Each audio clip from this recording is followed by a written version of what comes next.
કોઈનો દીકરો વિદેશ પહોંચી ગયો તો કથા કરે છે, ઘરની અંદર મંગળ પ્રસંગ પૂરા થાય છે તો કથા કરે છે, નવું મકાન બનાવ્યું હોય તો મકાનમાં રહેવા જતા પહેલા પણ બેસી સત્યનારાયણ ભગવાનની કથા કરીએ છીએ.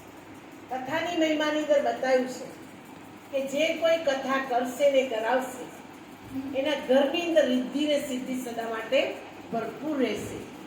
જે કોઈ કથા કરશે ને કરાવશે એના જીવનની અંદર સદા સર્વદા સર્વ જગ્યાએ વિજય, યશ અને સફળતાની પ્રાપ્તિ થશે.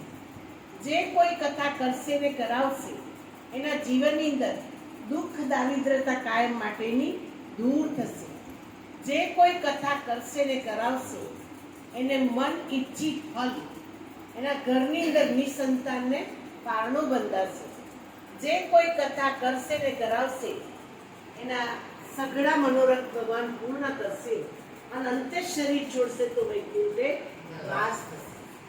જ્યારે આપણા ઘરે ભગવાન સત્યનારાયણની કથા હોય છે તો આપણે કેળના 4 પાન લાવી મંડપ બાંધીએ છીએ બાજટ ઉપર.